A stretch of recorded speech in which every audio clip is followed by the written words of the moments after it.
The Pittsburgh Steelers are a team that I just can't wait to watch this fall. The thing I'm most excited to see is actually the connection developing between their second-year quarterback, Kenny Pickett, and their second-year receiver, George Pickens. To me, they're growing, and as they grow together, I think it gives me vibes of Peyton Manning and Marvin Harrison, this really good, dynamic duo that could be so fun to watch for years to come.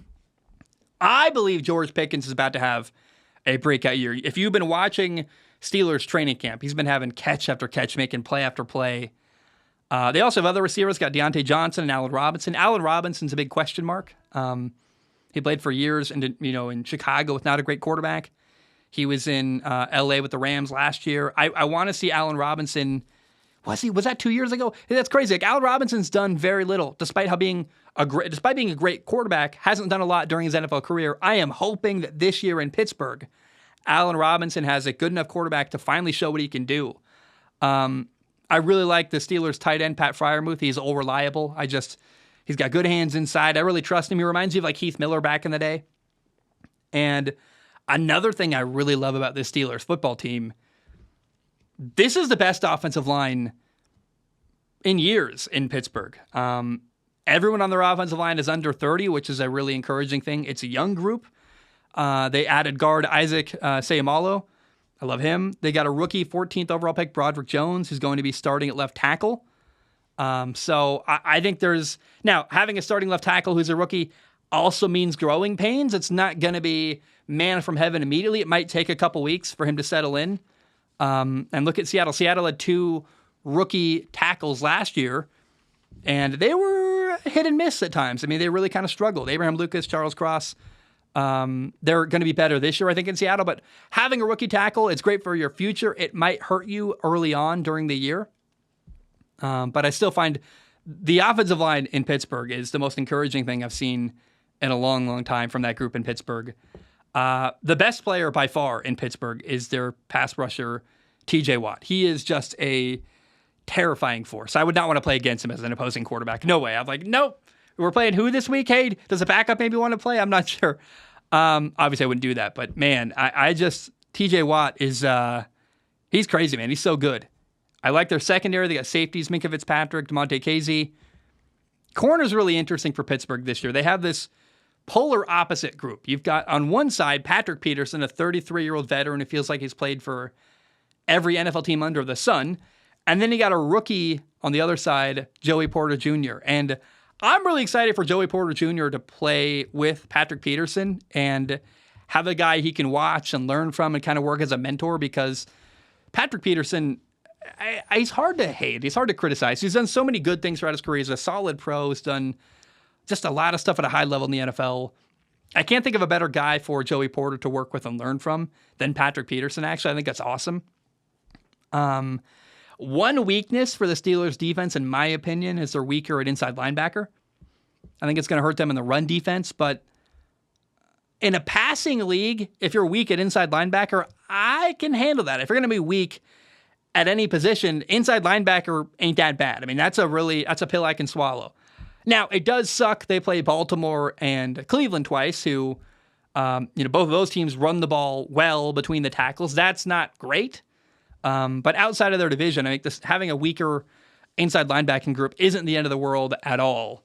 I think it's also worth saying, as I talk about Pittsburgh, I love their head coach, Mike Tomlin. I respect him. I think somehow he's underrated. Like, John Harbaugh and Mike Tomlin are 2 coaches that have won Super Bowls who they're not given a lot of respect when you see coaching rankings and all this stuff. Like, for some reason, Mike Tomlin and John Harbaugh, they don't get a lot of shine. They don't get a lot of respect. They've been at their teams for years. They've won a lot, and yet people, I think, are just bored with their success. And to me, 16 years as the head coach in Pittsburgh, how can you not respect what Mike Tomlin has done and what he's built? And as he's pivoting to a new quarterback, and it's working as well. I mean, to me, it's just an impressive thing. People talk about how Mike Tomlin was handed the keys of the cars to a Ferrari, but and that might be true. Mike Tomlin inherited a great team from Bill Cowher, but then he kept it going. And after 10, 12, 14, 16 years, you're like, hey, at what point does he get credit for the thing he built? Because it's no longer Bill Cowher's team anymore. It hasn't been for 16 years. It's weird to me that,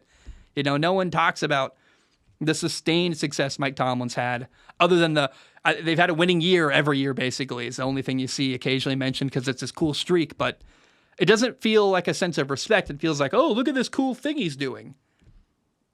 Anyway, the big question in Pittsburgh to me is it's year 2 for Kenny Pickett. And I want to see how big of a leap is he going to have? How much better is Kenny Pickett going to be this year compared to last year? I have the Steelers going 9-8 this fall. 9 wins, 8 losses. It's the exact same record they had last year. I think it's a borderline playoff team. If this team was in the NFC, they're a playoff team, undoubtedly. They would win the AFC South. They would win the NFC South. They're, I think, a really good football team. It just so happens they play in the toughest division in football. They play Baltimore, Cleveland, and Cincinnati twice and are competing with them in their records. Look, the AFC is so competitive. There's only 7 playoff spots, and Kenny Pickett is probably going to be really good this fall. But again, the AFC, there's so many good teams. You got Aaron Rodgers with the Jets, Patrick Mahomes, Kansas City, Joe Burrow, Cincinnati, Lamar Jackson in Baltimore, Justin Herbert, Deshaun Watson in Cleveland, Russell Wilson in Denver, Josh Allen in Buffalo. Haven't even mentioned him yet somehow on this list. Miami and Tua. I mean, the competition is incredible in the AFC. Great quarterbacks, great football teams, all paired together. And so if you want to break into that top 7, get a playoff spot in the AFC, you have to be truly special at quarterback. And I think it's going to require Kenny Pickett playing at an elite level, which I don't know that it's going to happen this year. I think Kenny Pickett might still be a year away from becoming the elite quarterback I think he's capable of being. But you got to play like Peyton Manning. You got to get up there and play like Joe Burrow. I mean, the amount of success Kenny Pickett can have without making a playoff appearance this year is staggering. I mean, I think Pittsburgh's a victim of circumstance. They're a great football team that is in this loaded conference in the loaded division who's going to get outshined and overlooked. And as a result of that, again, I've got Pittsburgh going 9-8, a respectable year. Not any more wins than last year, but not a drop off either. And hopefully it's a cleaner 9-8, an easier path to that. And it's a year of growing and a year that if you can build off this year going into next year, maybe Kenny Pickett does play at an elite level and play like one of the top 5, 6, 8 quarterbacks in the NFL. And if he does that, Pittsburgh's going to be in a great spot. But I think it's an unrealistic expectation to see Kenny Pickett leading the Pittsburgh Steelers to a playoff game this year when you just got to look around the AFC. You're like, is he better than Aaron Rodgers? Is he going to be better than Lamar Jackson, Patrick Mahomes, Joe Burrow, Justin Herbert, Deshaun Watson? Like, I think you have to have realistic expectations for how far Kenny Pickett can take this team in only his second year. And so I think the year is going to end, and it's just a team that's still in transition.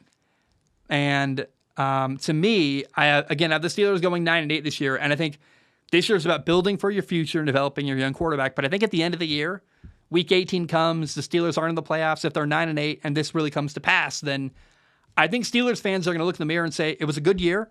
We didn't get where we wanted to, but we feel good about our future. And that's what's most important, is that Kenny Pickett continues to play well, to prove why he's a franchise quarterback, and offer the fan base in Pittsburgh hope for their future, because this is a team that they're not going to be competing for a Super Bowl. They're just not there yet.